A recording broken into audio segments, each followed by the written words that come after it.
Ny fandaran'asany firenena mikambana momba ny fampandrosoana no mamatsy vola ireo tetikasany ireto tanora ireto izay tsy nanavahana fa misy amin'izy ireo no manana fahasembanana. Mifototra amin'ny toe-karena maitso sy toe-karena manga ny tetikasa ary tanjona ny ampidirana izany ho amin'ny sehitry ny ara-dalàna.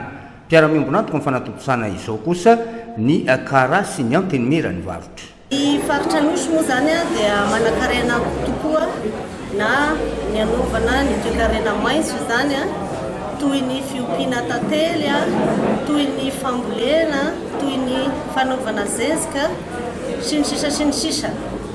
Raha tsika malala koa ny fananany sisin-dranomasina izay mihoatra ny 200 kilometra izay azotsika vokatra maro toy ny oramena, ny huître, ny trondro sy ny zavatra maro samihafa. Tafiditra anatin'ny tetikasa ty koa ny fitsonjovana ny olona miahy na manana olona sembana ao atokantrano. Vaovao koa zany zay satria dia mitodika amin'ireo olona reo omena sehatra koa mba hoe hanao fandraharahana zany hivohitra eo amin'ny fiainany satria reny olona reny dia apetraka akila-bao foana eo amin'ny fiarahamonina. Tazona koa anatin'izay zavatra zay hoe dia hoe secteur informel mizarina sy kelikely mivadika ho formel rehefa miditra miserasana amin'izao izy.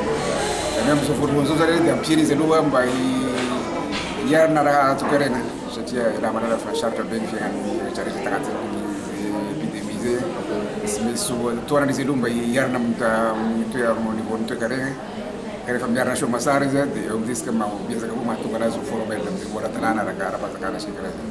Zany ohatra amin'ny farana volana oktobra zao midéposena ny dossier rehetrarehetra ho an'izay mandana eritreritra mana fampitaniana maromaro koa dia aza misalasala mamonjy ny karaha satria ao amin'ny karaha ao misahana an'izao tetikasa zao izy no afaka manome tosika hoe renseignement be koa rehetrarehetra fotoana somary fohy avao fa dia aza misalasala tonga magnotany ina amin'ny zavatra tokony azo atao.